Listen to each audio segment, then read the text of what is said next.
So, the time has come for me to leave the glorious Jerusalem. Today I'm going to travel into the West Bank, which is an area of hotly debated ownership. But for this video to make any sense whatsoever, there's a couple of things that I need to explain, and I promise I'm going to try and keep this brief. So there are two things that need talking about, the second of which I'll deal with later. The first is of course going to be the Israeli-Palestinian conflict, and this is a huge subject and it is impossible to keep in a few sentences, but I'm going to do my best to keep it short, and I'm going to try and do it in a oneer. So here goes. 3,500 years ago, a guy called Abraham existed. He was the first guy to recognize that there is only one God, and he is therefore the father of all the monotheistic religions, Judaism included. Judaism was of course the first one to exist, and it was born in this area. Since that point, Jews have never fully left the area, and even the language they used to preach in and they wrote all their religious scripture in is still being used today to sell fucking PS4 games and eggs in a shop. So it's really well preserved, and they've been here constantly since the religion began. However, saying that, they've never had their own land. There's never been a country dedicated to Jews until, of course, the 20th century happened, and that's a period in which two things of great importance took place. Firstly was the birth of the idea of Zionism, and that is the belief that Judaism is not only a religion but it is also a national identity, and therefore they deserve their own nation because they can trace it back. They've basically got a whole family tree of events, so it deserves to be its own country. Secondly was of course the middle of the century, when Jews were made to feel really unwelcome in Europe, and at that time 90% of the Jews in the world lived in Europe. So when they needed to leave, they thought where better to go than the birth of Judaism. So they all came and moved into what at the time was called British Palestine. Now British Palestine is so called because it was ruled by the Brits, by us, but it was inhabited solely by Palestinian Arabs and had been for years and years. So when Jews started turning up, and by the way not peacefully, they had to live somewhere, so they kicked Palestinian Arabs out of their homes, that created a big problem. So for us, the Brits, basically when in 1947 the UN was formed for the first time, we kind of approached them and said, well, for your first problem, and we handed over what we now know as Israel. That caused a lot of shit, everything kicked off, all the Arab states around it got pissed off, and the Palestinians especially got really annoyed because the UN split the country into two sections. At the time, the Jews were given 56% of the land. They eventually took 80% before the year was over, and like I said, that is not peacefully. That is removing families that have lived here for generations out of their homes. So the Palestinians felt incredibly hard done by. Then there were two wars that happened. One formed Israel, and the next one gave Israel control over the Palestinian territories. And that's huge because the Palestinian territories, although they are Palestinian Arabs that live there, it is under control of the Israelis, and the Israelis like having the power of that situation. The whole world calls Israel war criminals, basically, not the whole world but most of it, because they just keep edging their way in and a bit more and a bit more, taking more of the West Bank for Israel. They started building a wall there famously. They drew this line, started building this wall, but then kept creeping in and took like 10 miles extra land the whole way. And basically, as the Arabs believe, they're trying to move the Arabs out and have Israel for itself. Anyway, the Palestinians are clinging on to what they can. At the time when Israel was formed, there were 700,000 refugees, Palestinian refugees, and now it is thought there are as many as 7 million refugees because of Israel's movement through Palestinian territories. But anyway, they're trying to cling on to it. That is the heart of the Palestinian Arab land, but it's also the heart of Judaism, and they can't agree on how to get along, so there is constant fights between the two. It's a very hostile and very tense and on edge situation between the Jews and between the Palestinian Arabs. Anyway, I can breathe. That was a very long-winded take. If you're still here and you're still watching this video, then I'm dead impressed. But anyway, next question is of course, why then, Lewis, do you want to go if it is so hostile and so on a knife edge? Well, just inside the Palestinian territory is a city called Bethlehem, which everyone in the world knows about. It is incredibly key to Christianity, and of course going to be a fascinating place to visit. And then further south there's a place called Hebron, which is a very divided city, and basically I just want to see close up what Palestine is like and what interesting stuff there is to do there. So about to get on a bus from Jerusalem to Bethlehem and go take a look.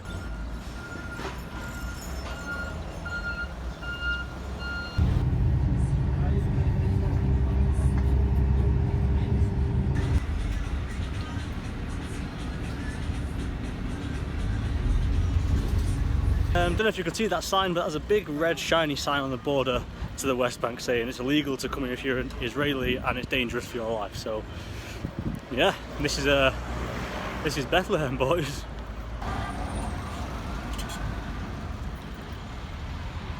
I really don't mind saying that this is like immediately a very different atmosphere to Israel.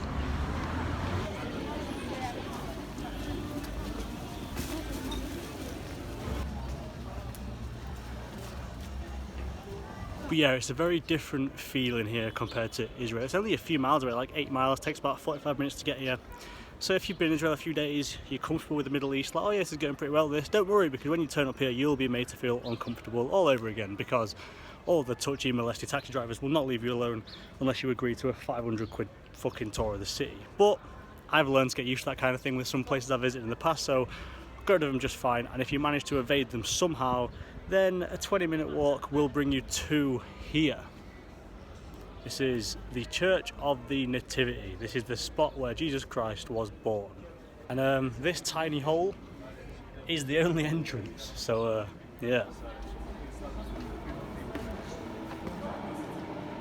When do you reckon was the last time a netto jumper stepped foot in a place like this?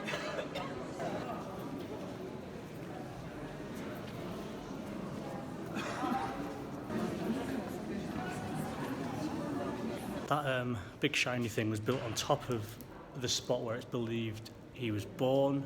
You can go under it and see the manger, although it's not the original manger, if you've got the patience of a monk. Otherwise it's not worth trying because it'll take 10 hours, unless you come early in the morning, like I did last time, and it's doable, but midday, mid-afternoon, it's not doable. There's too many Americans in the way.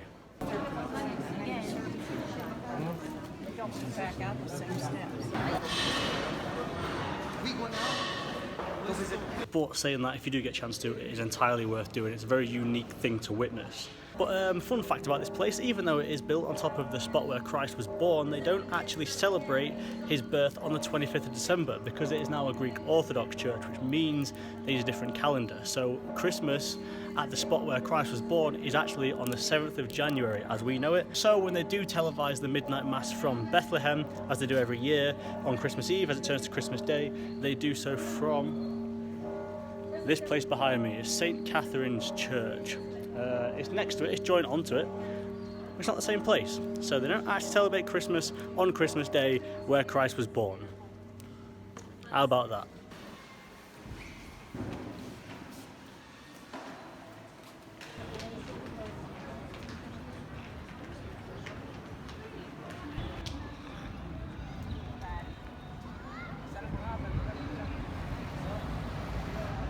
Anyway, yeah, apart from that, there's not an awful lot else to do in Bethlehem. There's some cool stuff like Banksy's wall. He did loads of paintings on some of the wall between Israel and Palestine. It's a really cool thing, but it's quite far away from where I am now.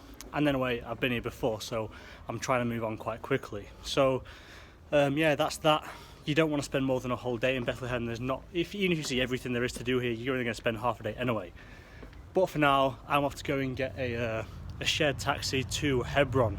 This has been Bethlehem. Sorry it's been so short-lived, but I'm on a time scale. I've only got a couple of hours before sunset and I've got more stuff to do in a different place, so gotta get a move on. Anyway, what I meant earlier about like, the taxi drivers and stuff, and in general, is it is just a livelier place than like Jerusalem or Tel Aviv. It's a lot different culturally, and yeah, it's a lot easier to get dragged into stuff, that's all. So if you're gonna come here from Jerusalem, don't expect the same thing. Have your wits about you a bit. I'm not saying it's dangerous, it's just more involved and it's a lot more closer together, you know what I mean? Anyway, Bethlehem's done. On to Hebron.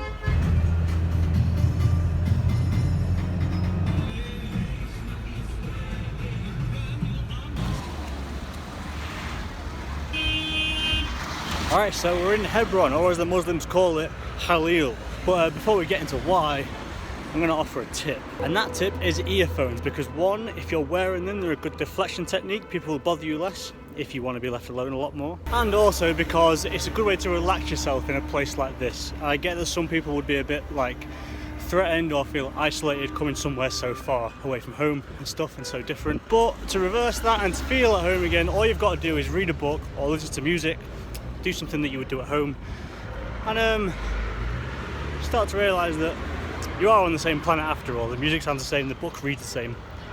Spend a while doing that, it'll chill you out. I'm having a heart attack. But overall, it will make you feel a lot more safe being somewhere like this.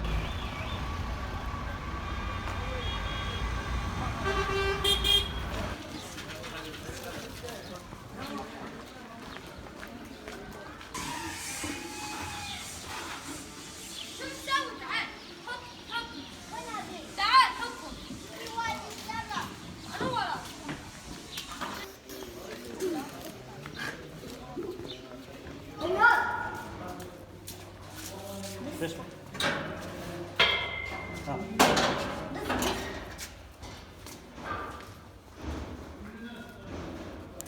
I got cut short and I got led here by a couple of local kids. So let's have a look.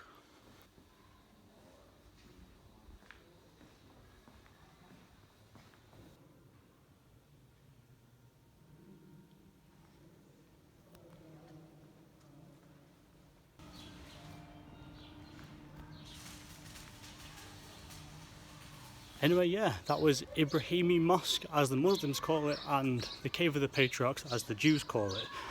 Kind of spoiled the whole thing, that's what I'm here for. But got sidetracked, went there earlier than expected. So, what was that? Well, that was the tomb of a guy called Abraham or Ibrahim. And the second thing I mentioned earlier I was going to explain was about who he is, because that's really important to this city. So, like I said, Abraham is basically the father of monotheistic religions. So for Judaism, it's obvious how important he is, and this being his burial place makes this a really important city. In fact, it's the second most sacred site in Judaism. But he's also really important to Islam because the Muslim people believe that he's called Ibrahim and he's the first guy to surrender to Allah. It's also thought that his firstborn son Ishmael is the father of the Arab people. So the problem is, in Judaism you've got Abraham, who is the first guy to praise a single god and basically became God's best mate, and in Islam you've got Ibrahim, who was the first guy to surrender to Allah.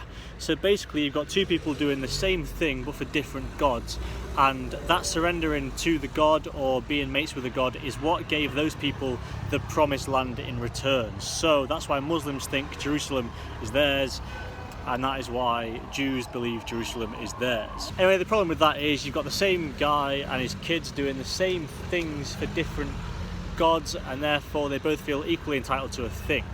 However, he is buried here, and that is why this is such an important city for both. It is the second most sacred site for Jews, and it is the fourth most sacred site for Muslims. Anyway, yeah, this is a city called Hebron, or Khalil in their respective languages, and both of those words mean friend. And in fact, Jews and Arabs got along just fine here for a long fucking time. They shared hospitals, they shared schools, everything was going swimmingly. Until 1929, when 67 Jews got killed, and then everything hit the fucking fan. And also, more importantly, that getting along period was long before the Jews said, this is ours. And that's what made the biggest difference. The difference in opinion for this area is not so much about religion, or at least it wasn't. It's more about the ownership thing, just saying, right, you get out, this is mine. And that's where it's all started from, basically. But anyway, I'm faced with a bit of a problem because it's now getting late, it's getting dark, and the owner of the guest house that I'm meant to be staying in won't reply to it. The address that he gave me is wrong. And although I do have data here, I shouldn't be completely stranded. I kind of am. Like, all the addresses that Google Maps has given me are way off. And yeah, like I said, with Bethlehem, this is just a very different feeling place. Like,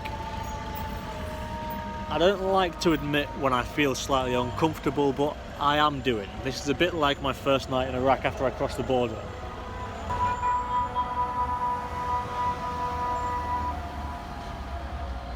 So I guess for now the tactic is just to keep wandering about until we find somewhere or my man replies.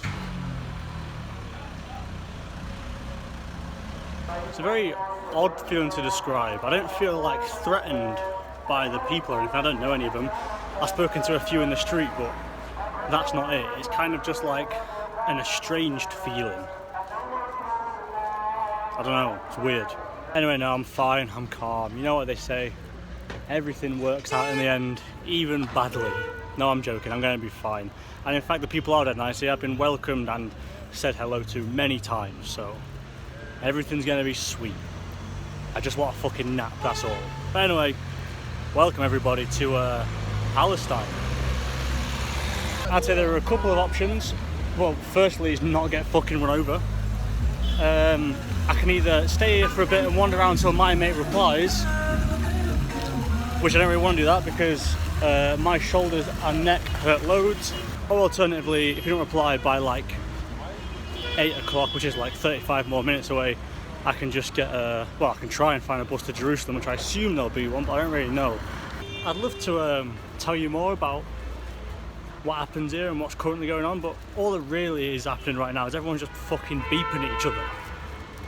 See? Literally not seen a single hotel yet either, so I don't even have like a backup plan, which is why I'm only leaving it till 8 o'clock to see if I can get one before going to Jerusalem, because I don't want to risk having no bus if it goes wrong, if it's later, and also I want to guarantee there's somewhere to stay.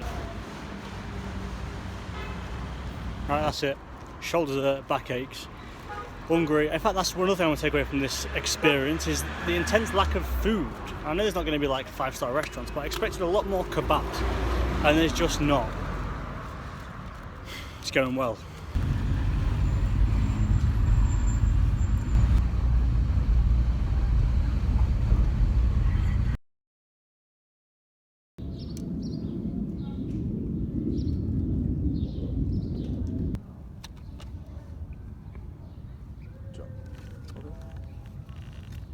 You need some help?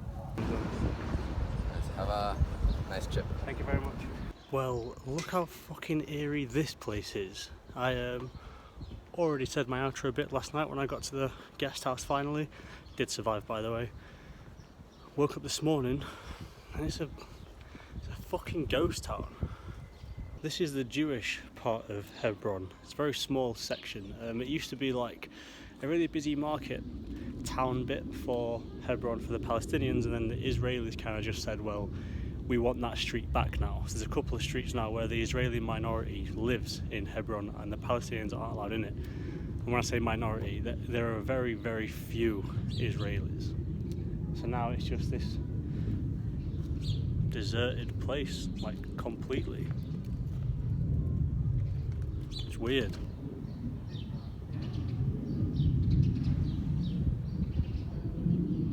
By the way, that was an Israeli guard at one of the checkpoints, just asking if I needed help, if I was fine, if I wanted to know where stuff was or anything like that. So no, I'm not getting put in jail. Just a helpful geezer. And just for some context, this is part of what is considered illegal occupation of Palestine. This is the Israelis saying we want that's where we're having it, and the people that live here are called settlers. They're actually kind of invading the space, apparently. I just want to explicitly say that I'm taking no side to this debate because it's impossible to. Both sides will tell you opposite things about each other, and it's a difficult one to call. So I'm just showing you at face value what the Jewish bit of Hebron in Palestine looks like. And yeah, this used to be where tons of people lived, and now there's like nothing anywhere.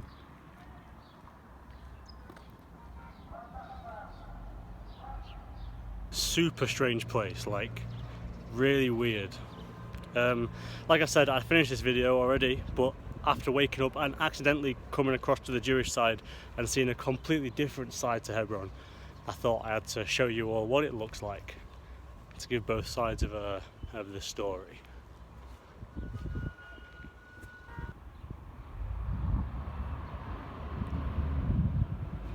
Honestly, I can't think of an awful lot to say about this place. It's just odd, it's just empty. It is like the aftermath of all of the conflict in one place.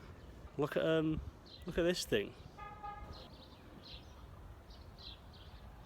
I want to fucking go in it. I'm doing it, boys. I'm off in. Am I gonna get shot?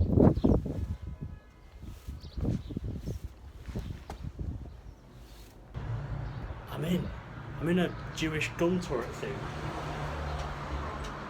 What the fuck? I'm officially in the army, boys. Little holes for the guns and that. This place is mad. I'm not sure where I got to yesterday in my storytelling mode about this place, but yeah, once was incredibly peaceful, everything was going well. Hit the fan, and yeah, this is what's left. How are you? Hello. Hello. Hello. Hello. Hi. Hey. But yeah, this is Palestine from the other side of the fence, if you like. This is the Israeli bit. I'm not going to get into whether I think it's illegal or not. Not my place to say, but the kids are friendly enough. They all come and welcome you, so it's not a bad wander around. I'm glad that I actually stumbled into this side by accident. I didn't even know this was like this at all. I thought it was all like the bit we saw last night. So to summarise my thoughts on this bit, the bit that I've seen this morning, quiet, peaceful, eerie, guns. It's probably a fair way of putting it. But yeah, I'm glad that I came across this bit and got a chance to have a look, even if it was by complete accident, and I'm glad that I got to show you lot a bit of it as well, because this is, at least for me, a lot different to what I expected, and it's a lot different to what I experienced last night.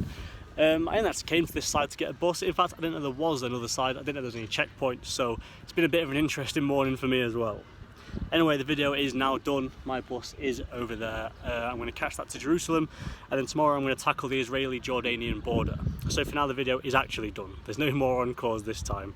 But I hope for now at least I provided a bit of an insight into what Palestine looks like. I know I've probably been a bit slack and don't know an awful lot about the situation, but hopefully it's at least a little taster into the situation. Anyway, yeah, I'm off. Cheers, boys. See you in a bit.